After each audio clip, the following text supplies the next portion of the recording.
Oh, hello. There you are. I was like, what? Where'd it go? Okay.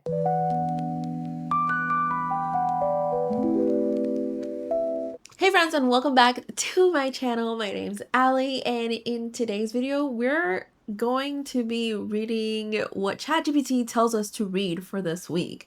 So if you watched my previous video, we picked The Kiss of Deception by Mary E. Pearson, and let's get started and keep reading.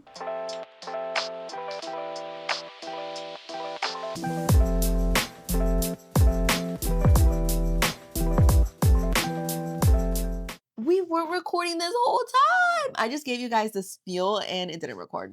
Let's go. So we're currently around chapter 30 of Kiss of Deception. And so far I'm liking it. Although not a lot, it's kind of like things are happening, but it's like not crazy. However, I like the development of the characters. Like I like how they're interacting. And essentially, to tell you a little bit about it, she is a princess and she ran away the night before her wedding because it was an arranged marriage, and she's very headstrong, and she had messaged the prince prior to meet her because she wanted to inspect him, her exact words, and he didn't show up. So she was like, "Bet I'm not marrying some ugly boy, so I am leaving. I want to marry for love." So she and her best friend or first maid ran away together, and they ended up in this little town where her first maid's aunt lives, and she is and her friend are working now at a little bar inn type thing, and there's two other povs, one of them being the prince himself, who ran after her not because he wanted to marry her, but more because he was mad. He was like, I want to see who's this girl who thinks she can run away from me and run away from duty. My cat looking for attention. Like, who is she? Who does she think she is? So I'm gonna go find her. And his closest friend is like, yo, don't say anything to her. Who cares? Like, it's whatever. And he's like, I'm not gonna say anything to her. I just wanna see her. I wanna see her face. I wanna know who is this girl. So he goes off behind her and finds her at this inn. He doesn't, and at the same time that he arrives to the inn, this other man arrives as well, but they don't know each other. They don't know what they're there for. But this man is an assassin, and he's there because he's supposed to be from another kingdom, a third kingdom, who doesn't want the alliance, and he's supposed to like get rid of her. However, when he was expecting her to be like this pompous girl who's like thinking, oh, she's all that, like, ill, I don't want to work because I'm a princess type thing. But because he saw her working and working very hard and defending her friend from some other um like a nasty military man who was trying to hit on her, he was like, hey, yo, who's this girl? So now they're getting to know each other. He's kind of hot and cold with her. It seems like she's more into the assassin than she is a prince. But like, however, in the writing, the way that that Mary wrote this, like you kind of like the assassin more because he's like this little innuendos and these little tiny things that he does and says are like a lot more like, oh my gosh, he actually cares about me, or like he's actually there for me. While the prince is also interested in her, however, he's not going like far, like further, like he's not trying to further it. And so far it's chapter 30, and neither of them, so he knows that she's the princess. She doesn't know that he knows that he's the princess. And she doesn't know he's an assassin yet. So this is gonna be like one of those like, oh, they're gonna break up like in the third act, and I'm gonna be pissed. But they just kissed. So I'm in cloud nine right now. And I want to keep reading. So I'm going to keep reading, and I'll tell you guys what I think about it as we go. Thank you for listening to me.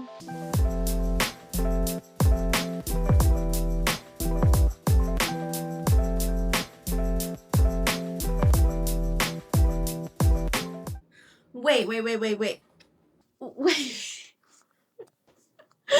No, that makes no sense. Okay, so y'all remember that okay, listen. I have a pretty good comprehension skills, okay? I know that for a fact the book meant to make me this confused right now.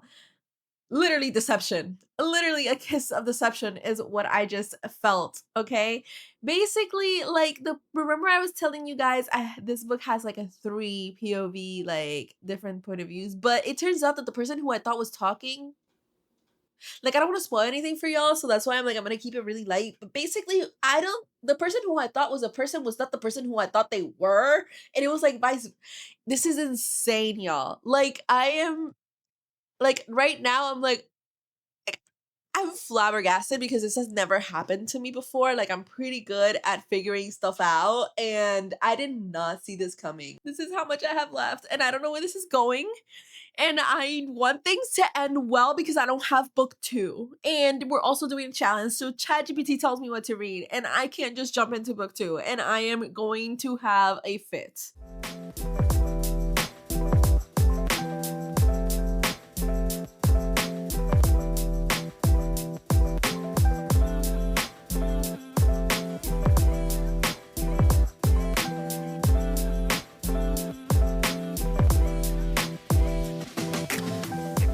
So it's been a couple days since I finished the Kiss of Deception, as well as If Cats Disappeared from the World, which was the other pick that ChatGPT gave. The reason it's been a couple days is because I got hurt at the gym really bad this week. My back. It happened Saturday morning, and it was horrible because I had like book plans. I had like all these things I wanted to do for this vlog and also with my friend. So it was ruined. The whole weekend was ruined. All right, so the 2 books I read for this week were The Kiss of Deception and If Cats Were to Disappear from the World. And that pick was during the time that I was like unable to stand. So sorry if I didn't get that on screen. But okay, so The Kiss of Deception. The Kiss of Deception, it is book 1 of the Remnant Chronicles by Mary E. Pearson. I had read the Dance of Thieves duology and I loved it, even though I had not read the predecessor books, which were The Kiss of Deception and the rest of the trilogy. So I think I'm gonna have to reread those once I'm done with this so I can make more connections. Even though stuff like no major action was going on, I was so enthralled by the characters in this book. I was so into it. And also it has such a big, like, I know I'm a pretty good reader and I know I'm a pretty good reading comprehension. I would say so myself. I may not know how to articulate my words, okay, in English, but I do understand. And this book caught me by surprise. The story really connects you to the characters. I really cared about these characters. Like I straight up gave this a 5 stars. I don't care what Goodreads says. I absolutely love this book and I kept turning the pages no matter what was going on. Like I just wanted to keep reading. I cannot wait to continue reading this series. Like I'm genuinely thinking about pausing this whole like, ChatGPT picks because I want to continue this series so bad. I don't want to get into any other fantasy world right now. I just want to continue with these people. I want to continue with this world, and low key, that is what I'm gonna do. I did read another book after this though for ChatGPT, and it was If Cats Disappeared from the World. This one is a novel. It's pretty short, 160 something pages. Oh my gosh, this book made me cry. I cried. The guy in this book doesn't have a name. His name is, he's just a postman, and he's about 30 years old, and he finds out he has terminal cancer. It's written much like a letter. Like he's like very much like if you're reading or listening to something your friend said, like, oh, like he kind of changed his mind. He's like, is that really what I mean? Nah, that's not really what I mean.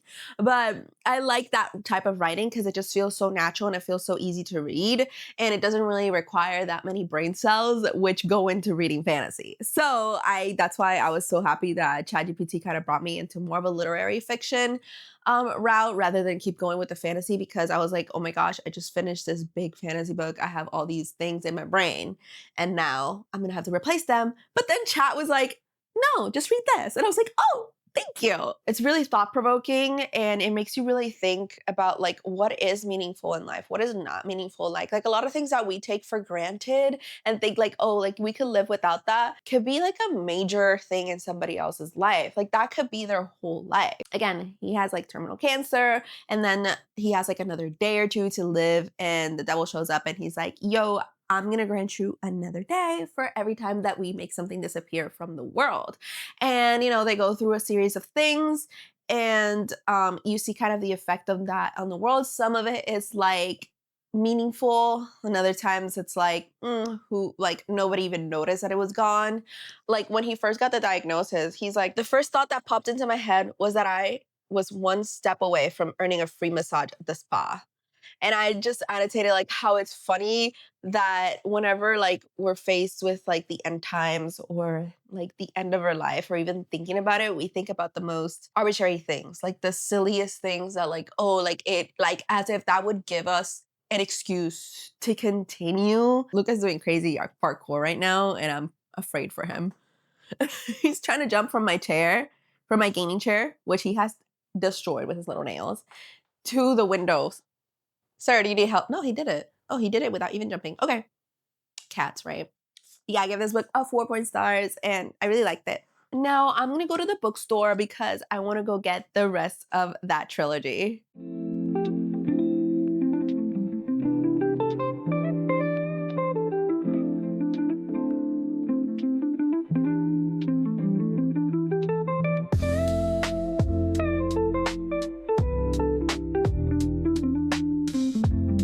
We secured book 2 and 3 of the Remnant Chronicles. I was so scared because I couldn't find them. Like when I walked into the bookstore, they had a section that's like book talk fantasy, and they had their Dance of Thieves and Just a Dance of Thieves.